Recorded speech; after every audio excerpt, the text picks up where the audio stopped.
Cage Warriors 148 takes place this Saturday from the Indigo at the O2 in London, England. And as always, I'm here to cover the entire Cage Warriors card on in-depth breakdowns on every one of the fights. And as always, once again, I am very excited to be covering this Cage Warriors card. I think recently, in the grand scheme of the Cage Warriors timeline, they've been putting on some excellent events back to back. And I'm very glad that there's a Cage Warriors card coming up to close out the year, and a Cage Warriors card on New Year's Eve. Good way to close out the year. So let's get started with the prelim opener, which is Nick Bagley versus Callum Parker. I'm going to be leaning with Nick Bagley here by, I'm going to say, a close 29-28, classic Jamal MMA series, 29-28, unanimous decision win for Nick Bagley.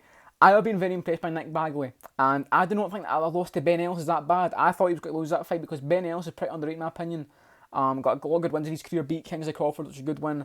And I think Nikita Bagley's a tough guy, man. I think Nikita Bagley's his film, I'm pretty sure he's part Ukrainian, part English. So yeah, Nick Bagley. He's a tough guy, he's a good brawler.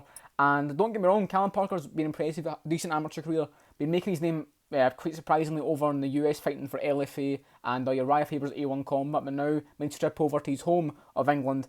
But I think that it's a big show, the Indigo at the O2, a big crowd leaning right down into the cage. I think the pressure could get the better of him.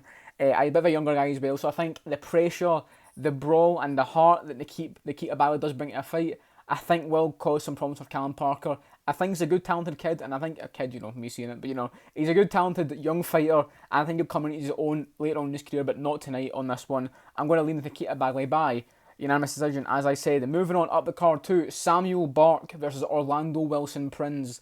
I do not know what Ian Dean was smoking when he made this fight. I'm going to be going with Samuel Bark by first round TKO. Samuel Bark is looking like one of the most promising guys in all of Cage Wars right now. Made his debut, very impressive fashion, knocking out Tobias Real with a knee, then beating up and really badly kind of just beating down over time Manny Akpan like I predicted him to last time out in Manchester. 2 back-to-back finishes against Harila and Manny Akpan. That's a title threat, man. If they match up Samuel Bark against Morgan Shari or Vucenic, I don't know who I'm leaning with, man. Samuel Bark, very experienced Muay Thai fighter, very good striker, and I just do not see anything that Orlando Wilson Prinz can bring to this fight. Lost his fight in his debut against not a very good opponent either in Tom Mearns, who's, he's okay, he's experienced, but not the best, and nowhere near as talented as a striker or as young and hungry as Samuel Bark is. So I think I could see another knee here. He got a knee to the body against Akpan and then finished him off, and a knee to the face against Harila. I think we're got another knee to the body in the clinch, maybe a big elbow, keeping that Muay Thai background there, knees to the body's elbows, breaks him down, and then some ground and pound shots to finish it off. First round TKO for Sweden's Samuel Bark. Moving on up the card to Nathan Fletcher versus Alessandro Giordano. Great to see Nathan Fletcher back, one of the best prospects in Cage Wars. I think he wins this one by submission, rear naked choke in the second round. The Nathan Fletcher special, it's what more can you say?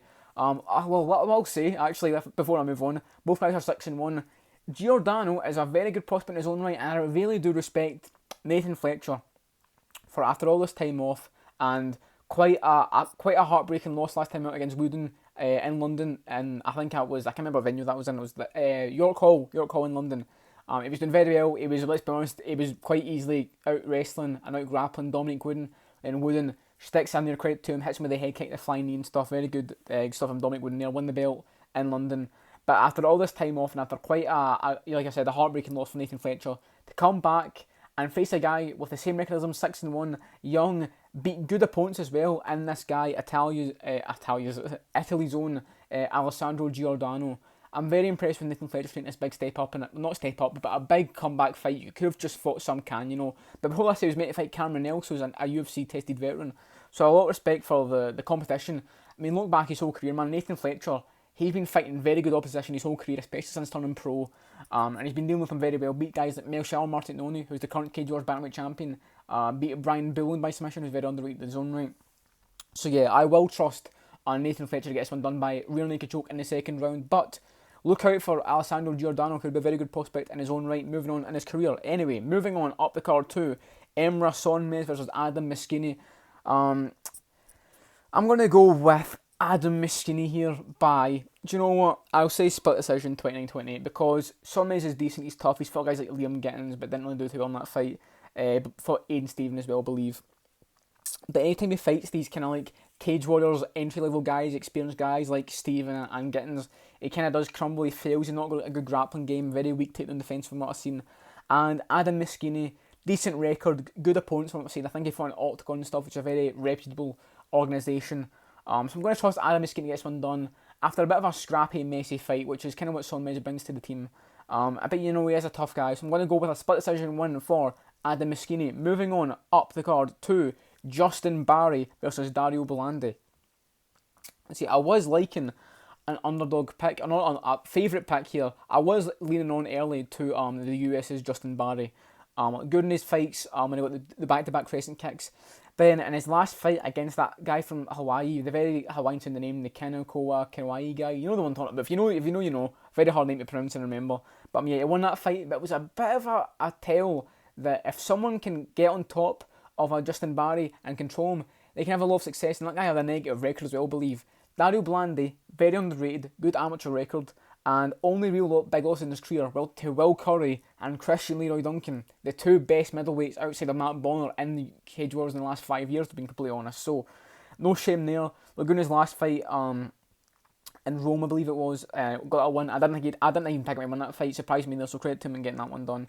But yeah, I think Dario Belandi's quite underrated, and a bit of a dodgy chin. We've seen the Will Curry fight got clipped by him, so if Will Curry's clipping you in the feet, Barry maybe can, but I'm going to trust Dario Belandi as an underdog to get this one done by, I'll say, do you know what, I'll say 30-27 unanimous decision.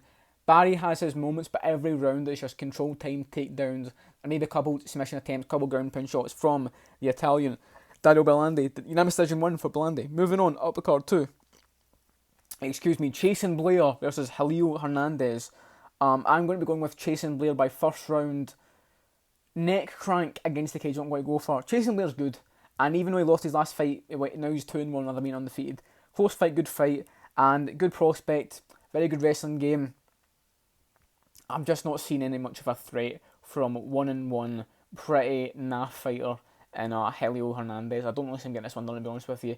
If this was like, who could I say, maybe like a dangerous Madar Slaminas, or someone who's quite underrated and how randomly they can just I wouldn't say flukily, that's unfair, randomly just KO these young prospects, and someone like Jimmy Wallhead, I would consider him to beat Chasen Blair, but not this guy, 1-1 Jalil Hernandez. I did Jimmy Wallhead dirty, no disrespect to Jimmy Wallhead, they're not fluke his last wins, they look very good. It's just when I think of old people beating people in MMA, I think fluke. Not fair, Jimmy Wallhead, legend, I take that back. But yeah, I'm going to go with Chasen Blair by first round, neck crank, gets him down, probably within the first minute and a half, 2 minutes. Good prospect in Chasen Blair, and honestly, like I said, not much to come another way for Hernandez. So yeah, pretty easy pick right there. Moving on up the card to Darren Stewart versus Guilherme Cadena. I'm going to trust Darren Stewart to get this one done, which is a tough thing to say of the Mick Stanton fight, because that was, if I'm being completely honest, that was a gimme fight. Like, Mick Stanton, he's okay, but he's like 10-7, 10-8. He's pretty much middleweights, or Cage Warriors middleweight, Cage Warriors resident middleweight gatekeeper, there you go. And that was maybe like a Darren Stewart comes out and gets the big knockout, but it just didn't look very good, man. Didn't look switched on. Using the bouncing karate stance when the guys try to take you down, not the best idea either. You're not Wonderboy, man. Darren Stewart, you're a powerful big guy, but you ain't Wonderboy, let's be completely honest. But I'm just thinking, like, the moments of success that he's had against, like, but being honest, decently close fight with Kevin Holland, beat Maki Pitolo, beat Deron 1. You should beat this fucking you should beat this Guilherme Cadena guy, who's just not impressive, older guy, bit of a dodgy record as well. I'm going to go with Darren Stewart by second round knockout here, overhands right, ground and pound, puts him out cold. Second round KO Darren Stewart. I'm rooting for him. I'm a Darren Stewart fan. I like the guy. He's got good fights, good personality. Very funny personality, and I'm rooting for him, honestly. I hope he makes a comeback, and maybe we can start seeing him fight guys like, Frederick would be a very good fight, Stewart versus Frederick, power versus power. Maybe we could see him versus Michael Shamu, power versus power again, Samir Kadi, Milan, Bonner, Curry, all these big names in the division. Maybe if Taylor loses to Duncan later in the card, we could see that fight. But yeah, Darren Stewart gets this one done by second round knockout. Moving on up the card to an absolute banger at featherweight, Tobias Harila versus Damon Wilson. Oh, this is a rough one, because I'm actually going to go with Tobias Harila by second round TKO here. Damon Wilson, I'm a big fan of his, and he's a very good prospect, fun guy, the Nomad, and there's a very good chance that he TKOs Tobias Harila here. There's also a very good chance this fight is just non-stop chaos since the first round finish, which I could see, but I think it's got to be a back and forth first round, both guys hunting each other, maybe both guys even get a knockdown each, like Trezono Choi style, and goes to the second round. And I think that maybe Harila comes out with a vengeance after the Samuel Bark fight and lands a big elbow, a big knee on Damon Wilson and TKOs him against the cage, I'm going to say. So yeah, maybe like a standing TKO for Dubai Shajidul. Powerful guy, scary guy, maybe gets in Damon Wilson's head, maybe not, because he's a very, strong man down his own way. I'm a big fan of both these guys, what I'm trying to say. Big Harila fan, big Damon Wilson fan, but I'm going to lean with the Swede, by intention, to buy Steel, get this one done by second round TKO. Moving on up the card to Tomas Gronval versus Wilson Hayes. I don't know if I'm saying that name right or not. Tomas Gronval, it's got an accent on it, so I'm not really sure. But I'm going to be rolling with Tomas Gronval here to beat Wilson Hayes. Wilson Hayes is a legend. He is, especially at bantamweight and at flyweight as well. Wilson Hayes is pretty much a legend of the sport at this point. He's a very experienced guy. Fought Demetrius Johnson, didn't do too well in that fight, but it's DJ, it's what can you say, it's like saying he lost to Anderson Silva in his prime, like, not really a blemish at all, was it? Let's be honest, you lose to the best, happens. But I am going to trust Tomas Gronval gets one done. Good fights, been fighting in good promotions in Eastern Europe. I think he fought in Octagon as well, and young guy, and I just think that, as Master Uwe would say, your time has come for Wilson Hayes. A bit too old, and a bit too inactive. I'm going to leave with Tomas Gronval, get this one done by... Do you know what? I'll say split decision. One of the judges might give it to Hayes because he's a big name and maybe he'll do a bit more damage or something. But yeah, I'm going to trust Tomas Gronval gets one done. Moving on up the card to the first of 3 title fights on this card. We're going to be talking about Sam Creasey versus Shajidul Haque for the Cage Warriors flyweight title. I already talked about this fight when it was supposed to happen on the Unplugged show last month, I believe. My prediction remains the same. I'm going to be going with Sam Creasey by unanimous decision here. It's a very good fight. And they fought before. Maybe the Cage Warriors have been promoting it like that, but people might forget they had a fight before, and Shajidul Haque won that fight. But that fight was back in like 2015. It was a while ago. I don't think that really plays in this fight at all, for being completely honest with you. And Sam Creasey is just one of them guys where I really do not think that a loss to someone affects Sam Creasey's mindset that too much. If it was someone like a bit younger, a bit more inexperienced, a bit more, cocky, I could see it affecting him a bit more. But I do not see the loss to Haque before affecting Sam Creasey in any real way. I'm not just picking him because I've interviewed him before. I'm not just picking him because I like the guy. I am picking him because I think he's improved more than Shadowhack has. And also, something I'll mention, Sam Creasey, one of his main flyweight training partners is Jake Hadley, who did fight Shadowhack and knocked him out in the first round. And he's talking about flyweight training partners. It's a good thing to have Hadley, let alone him have fought Shadowhack before. Also trains with his brother Tom Creasey. Also has access sometimes, I believe, to like the Basharat brothers and maybe Amiro Bazi and stuff. I'm not sure if that's completely true. I've heard that Sam Creasey has trained with Amiro Bazi. I'm not sure if he's trained with the Basharat brothers, but he might have done it. Sam Creasey's got a very good gym, is what I'm trying to say. Very good training partners. And I think he'll use his range at striking here. Very awkward striking, in and out, kind of sitting there, buzzing about, and then bang, blacks him. You watch that Adam Amara Singh fight. You want to watch one of the best striking performances of Sam Creasey's career, of him early on in the fight, switching on and realising, I've got this guy, and kind of breaking down someone over time, slowly but surely, kind of making their way to the finish and realising quite early on in the fight, I'm better than this guy, watch me work here. Watch Sam Creasey versus Adam Amara Singh. Absolutely massive performance there from Sam Creasey. And I think he gets it done against Shadowhack. I'm not underestimating Shadowhack, very good underrated in his own right. Been fighting at some other promotions like Aries and stuff like that, and some other promotions in the UK. But Sam Creasey's been staying true to it. Just beat Stevie Burstick, who we just seen beat Aaron Abbey, who Sam Creasey also beat Adam Amara Singh, beat Nicholas LeBon as well. Close fight, and beat Luke Shanks in the first fight before kind of having the whole thing with Luke Shanks' weight and then getting knocked out in the second fight.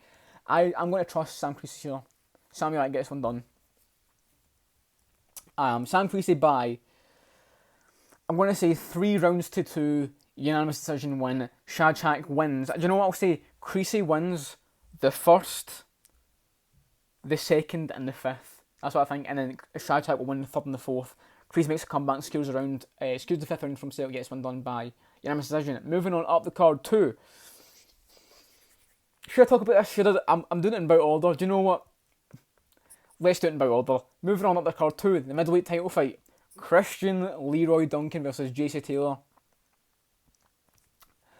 I'm going to be going with Christian Leroy Duncan, believe it or not. Who would have guessed it? Me picking CLD to win a fight? Never would have thought it, but no. I'm going to be picking Christian Leroy Duncan here. But not by the way you would think. JC Taylor, in a similar way, I could compare him quite a lot to Michael Chiesa. Known for his ground game, known for taking people down and getting on top of them, and known for submitting people. Jesse Taylor does seem to have a real habit of getting submitted himself, doesn't he? He does. Jesse Taylor, never been knocked out before, so if CLD knocks out Jesse Taylor, he's the guy. We know he's the guy, but if he knocks out Jesse Taylor, he is the guy. But I think that Jesse Taylor's Achilles heel for his own ground game will come to bite him here.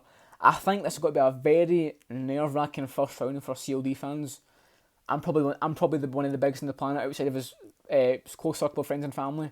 I've invested a lot of my time talking about this guy. This is the most stock and belief I've ever put into a prospect in the sport, CLD. It's going to be a very nerve-wracking first round because I do think Jesse Taylor's got to get down CLD in the first round here.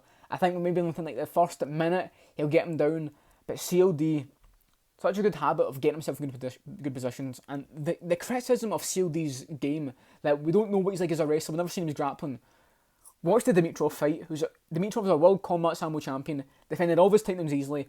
Watch the Jack Milan fight, gets taken down in the first round but takes no damage, gets back up and then just wears on him. Watch, if you genuinely think that CLD hasn't shown his grappling game as a pro, watch the second Will Curry fight. His jiu-jitsu and scramble ability is chef's kiss. The scrambles in that fight when he gets the whiz on stuff, gets on top, sweeps him down in the first fight as well against Will Curry. CLD is a very good MMA grappling game, very good jiu-jitsu, not the best wrestling, but very good jiu-jitsu, but I think it's underrated. People don't talk about it, man. He's dangerous. So I think, honestly, we could see a very close round where Jesse Taylor gets him down in the first, I'm talking about here, the first round, Jesse Taylor gets him down, CLD might win the first round, maybe lands a shot in the feet, cuts open Jesse Taylor. Second round, I think, starts to be more CLD's round. Starts holding Taylor against the cage, elbowing him and hitting him with his shoulder and stuff. Lands shots ranging on deep kicks and spinning back kicks to the body and stuff. Big hands. And defends takedowns more and more.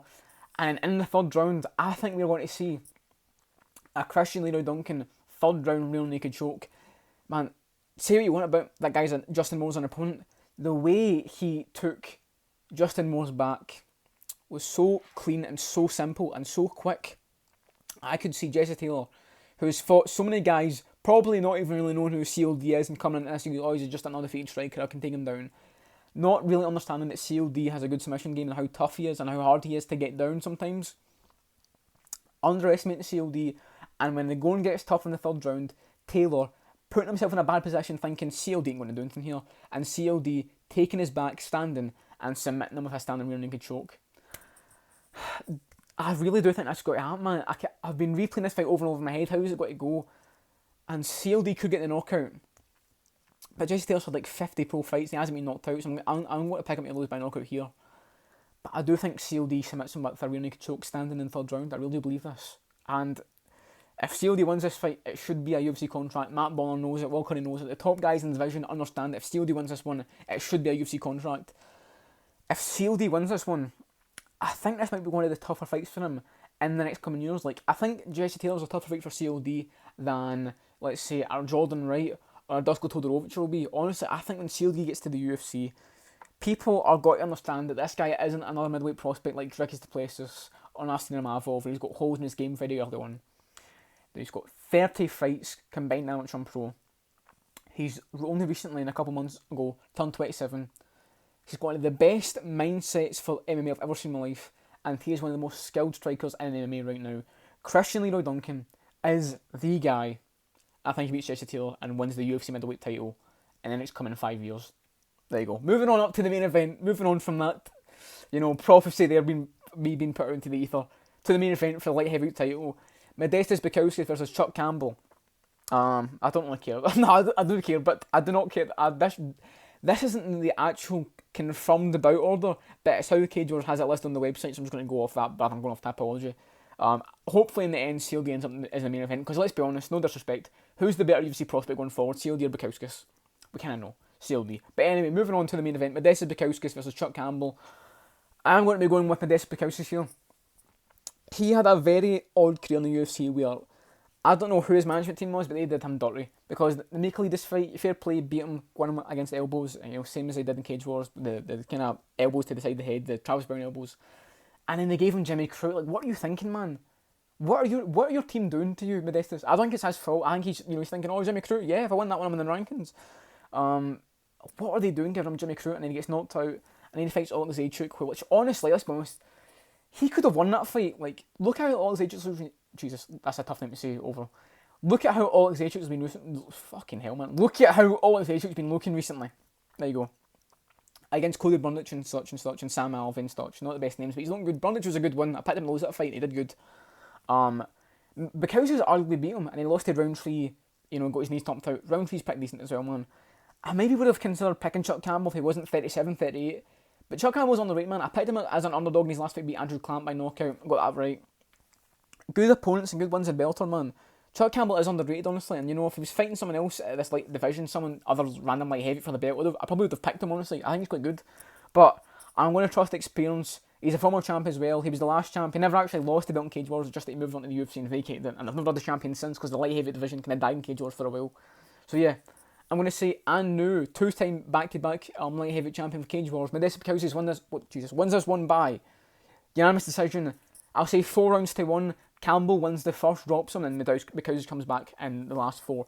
Using his long striking, kicks at range, and has a pretty mediocre striking match with Chuck Campbell for 5 rounds. Gets it within... Jesus Christ, that's a long video, man. That's a long video. Gets to the win. 4 rounds to 1. Unanimous decision win for Modestas Bukauskas and New. Like and subscribe, and Happy New Year. Yes, so this will be coming out probably the Sunday. Yeah, probably the Sunday. Probably the Sunday or the Monday before this card. So yeah, Happy New Year. Merry Christmas as well, I guess. I might as well say that. And yeah, New Year's got to be good. I'm probably not as active. I'm probably got to stop doing UFC prediction videos.